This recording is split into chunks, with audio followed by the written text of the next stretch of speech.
Mas tu acredita que ela exista, por exemplo, na galáxia? Sei lá. Não sei Voltando um pouco para essa Não teoria. sei se na nossa galáxia, mas que no universo eu acredito que exista. Que a chance é... É absurda. Matematicamente, se você parar para pensar, olha só. Nós vivemos em torno de uma estrelinha chamada Sol, que é considerada uma estrela anã, certo? Existe um planeta com vida no sistema solar, que é a Terra, porque está dentro da zona habitável. Ele nem é muito perto do Sol para evaporar a água e ficar muito quente, e nem muito longe para congelar a água. Então, dentro da zona habitável, considerando uma vida baseada em carbono como a nossa, porque podem existir outros tipos de vidas, né? O nosso Sol é considerado uma estrela anã. Existe na nossa galáxia, estimadamente, cerca de 400 bilhões de estrelas. Sendo que existem estrelas que chegam a ser 1 bilhão de vezes maiores que o nosso Sol. E o nosso Sol é 1.300.000 vezes maior que a nossa Terra. Ou seja, se você pegar uma folha A4, tem uma foto do Sol, e você dividir em 1.300.000 vezes, vai dar um pedaço impossível de ser visto a olho nu. Esse pedaço é a Terra. Essa é a proporção da nossa Terra. Então, aquela maquete que a gente faz no colegial, ela não é proporcional, certo? Agora, você imagina que existem estrelas que são 1 bilhão de vezes, existem estrelas já no universo vistas que chegam a ser 10 bilhões de vezes maiores que o nosso Sol. E a gente já nem consegue dimensionar o que é um bi, que é absurdo. Que é absurdo. Então, o que acontece?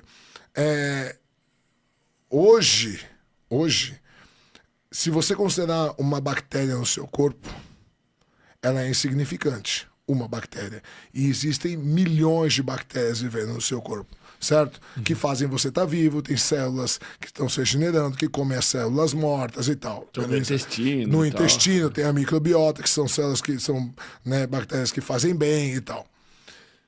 Hoje, no universo, proporcionalmente, a nossa Via Láctea, com 400 bilhões de estrelas e cerca de 3 trilhões de planetas, sendo que existem estrelas que podem ser até 10 bilhões de vezes maiores que o nosso Sol, proporcionalmente, a Via Láctea inteira, não estou falando do Sol nem do planeta Terra, a Via Láctea inteira é menor do que uma bactéria no seu corpo em relação ao universo. Meu Deus, pô. Imagina o tamanho do universo. É loucura, velho. Existe hoje no universo observável pelo menos 1 trilhão de galáxias, cada uma contendo até 400 bilhões de estrelas, cerca de 3 trilhões de planetas cada uma. Entende? Então, proporcionalmente, matematicamente, tem uma frase muito legal do paradoxo de Fermi que diz assim: se estamos sozinhos no universo é assustador, e se não estamos sozinhos é assustador também. Entende? Porque assim, cara, não é possível ter vida só aqui. É muito grande. É muito grande. A gente não consegue entender verdadeiramente. Não dá. Não dá. Você imagina que se a cabeça de um alfinete fosse uma galáxia aqui, a cabeça do alfinete fosse uma galáxia, o universo compreende 5 quarteirões em volta. É para você entender mais ou menos a dimensão.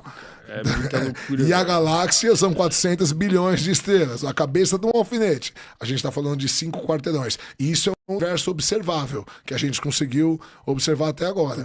E daí ainda, teoricamente, ele continua expandindo. Exato, a gente não sabe. E o que tem depois? Ele está expandindo para onde? Porque infinito é um termo que só existe no mundo das ideias, né? Sim, cara. Eu pensei isso depois que eu tive que eu conversei com o Sakane. A gente ficou... Eu falei pra ele assim, né? Se o universo é infinito, né? Quando tu tem uma coisa que é infinita, tu tem tudo dentro dela. Eu falei, então, teoricamente, existe um planeta igual à Terra. Tem que ter um planeta idêntico à Terra. Se é infinito, é infinito. Se é infinito, tem um planeta igual à Terra. Tem vários, tem infinitos planetas iguais à Terra. Infinito é um termo que não existe. Que não existe na realidade. Porque a realidade é que é tão grande que, cara, a gente considera infinito. Tipo, quantos grãos de areia tem na praia. Claro, não tem como a gente... Mas, na verdade, cara, então não tem um planeta igual à Terra com um chileno e um fermento fazendo um podcast agora. Não tem como você saber se alguma coisa é infinita ou não.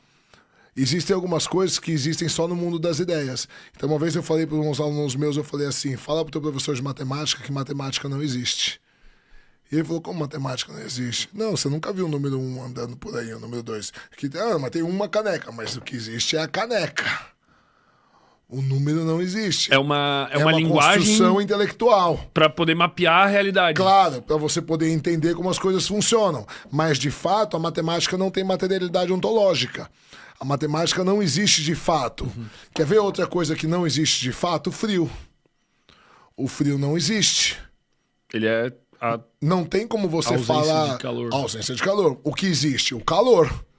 Não tem como você explicar o frio sem falar do calor. Tem como você explicar o calor sem falar do frio. Calor é aceleração de partículas. Quanto mais as partículas aceleram, maior a temperatura. O que é a luz? São feixes de fótons. O que é a escuridão? Não existe. A escuridão é a ausência de luz. E o que é a morte? A morte não existe. Não tem materialidade ontológica. A morte você só consegue explicar de falar da vida. A única coisa que existe é a vida. E o que é a vida? A vida é expansão. A vida são células se regenerando, se dividindo. É o que mantém a gente vivo. Isso é a vida. O que mantém a gente vivo...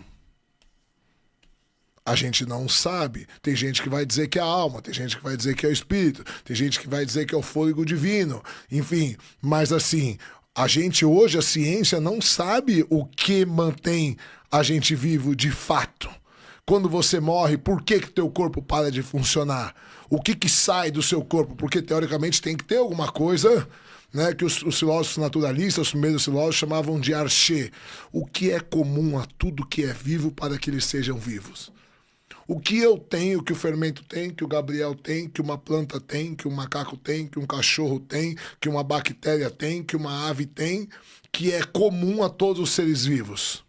Que é muito diferente do que o que não é vivo. Que é muito diferente. Agora, a nossa matéria é igual a dessa mesa. Tudo é feito de átomos. Átomos. Tomos do grego quer dizer divisão. Então, um dos primeiros teóricos atomistas é um cara chamado Demócrito, 300 a.C. Então, ele dizia, você pega a matéria, vai dividindo, vai chegar no momento que ela é indivisível. Tomos do grego quer dizer divisão, prefixo a quer dizer negação. Átomos, átomo, é o que não pode ser dividido. Aí você fala, professor, mas já dividimos o átomo. Beleza, mas a ciência que deu o nome cedo demais. Mas a teoria em si, ela é perfeita. Porque tem alguma hora que chega em algo que não vai ter como ser dividido. Que não vai ter como ser dividido.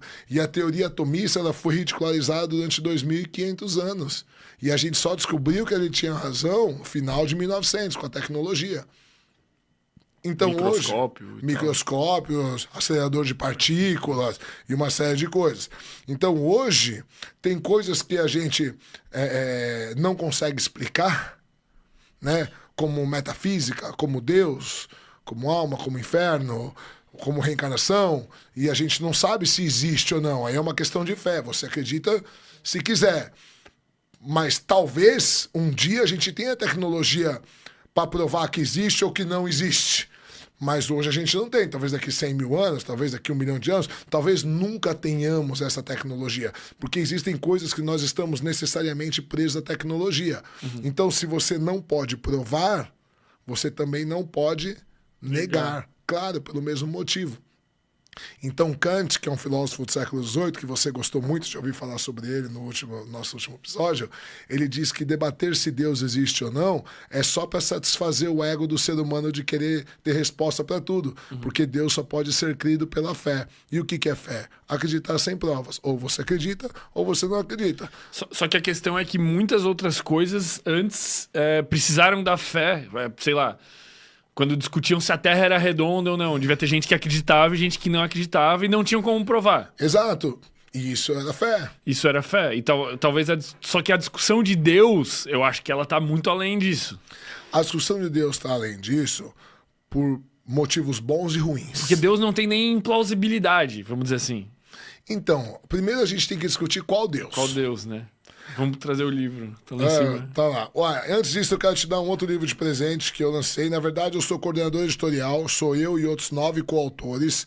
Mas o primeiro capítulo, o texto de orelha, o prefácio e o texto da capa são todos meus, tá?